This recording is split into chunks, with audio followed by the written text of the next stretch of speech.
these guys because Jason Kidd, infamously got fired from the Bucks, got fired from the Nets, and everybody was kind of questioning him as a coach. I like some of the things that he did defensively. Everybody remembers the thing he did in Brooklyn with the cup of water.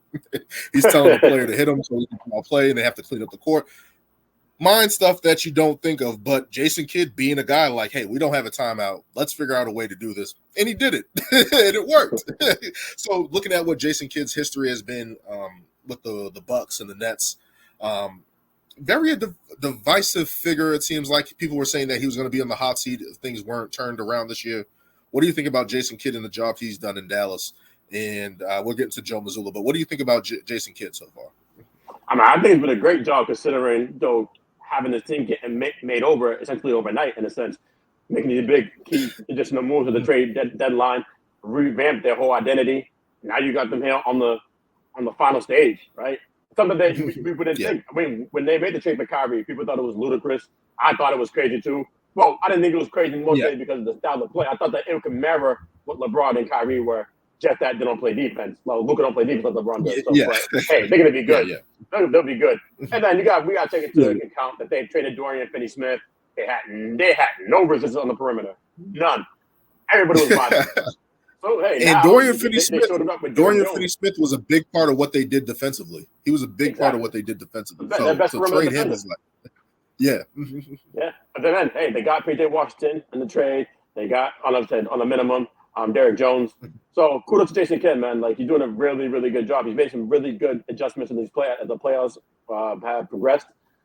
He's shown he can coach, man, and then he deserved that. He was deserving of that extension that he got.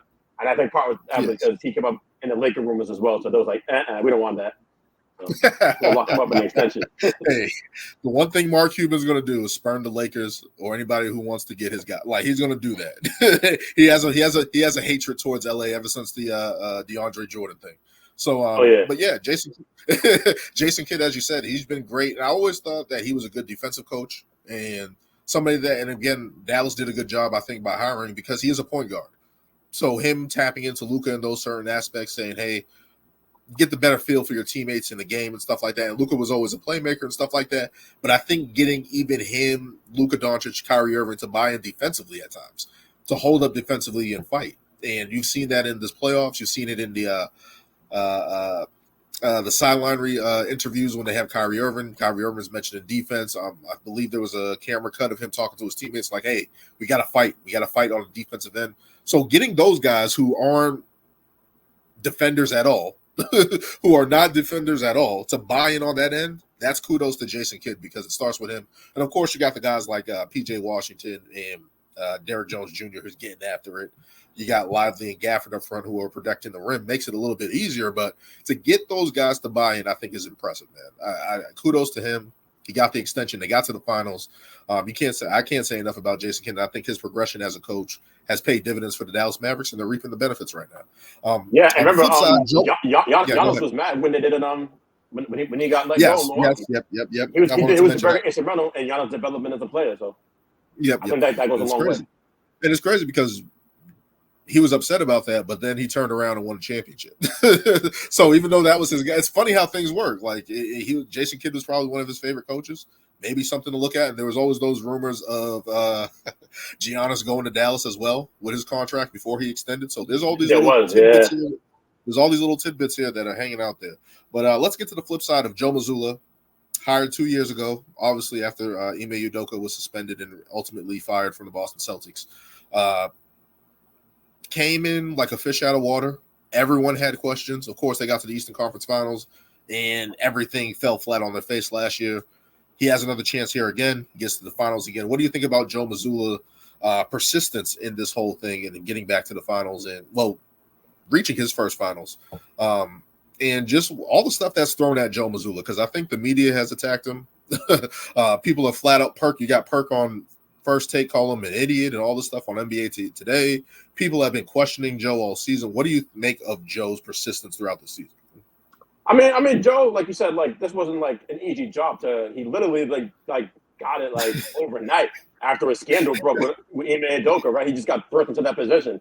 So I think he's really like learning a lot of things on the fly. What works, what doesn't work, how a lot of best work together. You know what I'm saying? Like how to get the most out of his players, how to like coach his players. Yeah, he was like on the coaching staff, but it's different when you're the head coach and you got to like, and him being young, relatively young, well, really young for a coach. And I'm sure he's the youngest coach in the league right now, right? Yep, And I youngest think he's coach like the since youngest coach Bill since Russell. youngest coach since Bill Bill Russell to Russell. get to the NBA Finals. Yep. Exactly. Yes, that's what it is, right? Yeah. So come on, man. Like it's kind of tough when him wanted to be an authoritative, him being an authoritative figure. People wanted to be like Ime, who's like really up in your face, real demonstrative. Not really his personality. Apparently, you can't really ask somebody to be something that they're not. So given that and everything, I think he's doing a relatively good job. Yeah, there's some times where he doesn't call timeout when he's supposed to on everything. He lets like the He's game been go using longer them. than yeah. He's been using them this playoffs. It might not be perfect all the time, but he's been using them. So definitely, I think that's what people were looking at because everybody. I still wanted Ime Udoka to be the coach. Like even after all that crap was happening and stuff. And I was like, we just got to the finals with this guy. This guy is underneath the Greg Popovich tree. He's been an assistant since I think 07 or something like that. Stops in San Antonio, Brooklyn, Philly, multiple stops, has been around a long time. And Joe Mazzulla kind of just like wet behind the ears coming in and being the coach. When that scandal broke with Ime, I thought it was like a fake page, like a fake Woj page. But it's like it was late at night when it broke. I remember I was like, oh, just playing around. Like, oh, this is real. Then you hear it, you're like, oh, that's crazy. So I was like, damn. And then it is what it everything is. transpires after that. You had the hiccups last year, of course, when everybody was saying in the Philadelphia series, hey, to play Grant Williams. And that was a thing that gotten out. And then you had all these things about everyone being mad at Joe, basically, throwing him under the bus. But this year, Joe Mazzulla interviews, press conferences, I think he's finally found his footing, even going back at media, going back after dumb questions, challenging his guys, believing in this philosophy because everyone was killing, hey, the Celtics shoot too many threes. The Celtics shoot too many threes for their own liking, is going to kill them, et cetera, et cetera. It's working. The Celtics were the second offensive team in the league, best shooting team in the league, and it has persisted where it has opened up the floor, and I think Porzingis has been a big proponent of that. You had 9 Boston players finish with 100 threes or more this season for the first time. Like that's unheard of. Like who shoots that many threes? So to get this kind of production out of these guys, and we're at a point where guys kind of know their roles, guys are kind of more respecting Joe. Joe's getting a little bit more comfortable in the role.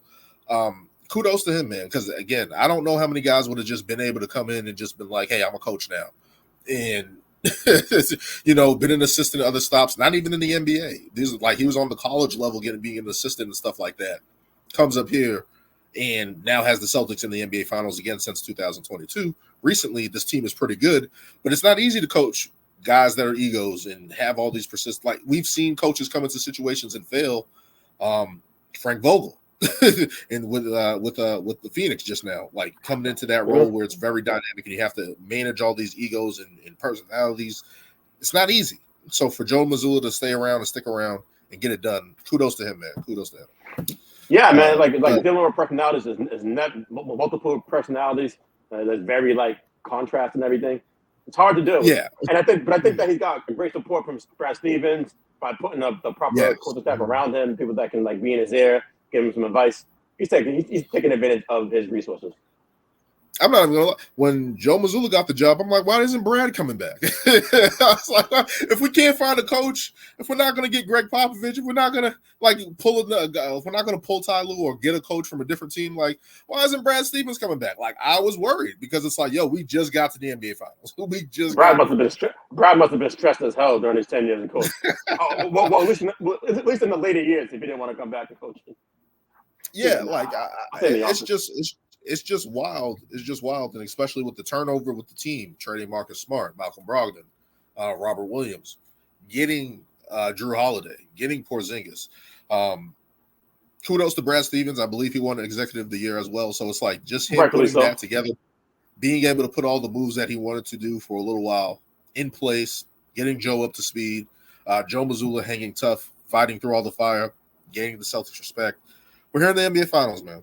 That's kudos to both these coaches who have had a little rough patch at certain stops and maybe along the way, but they're here. They're in the NBA Finals, man. So kudos to those guys.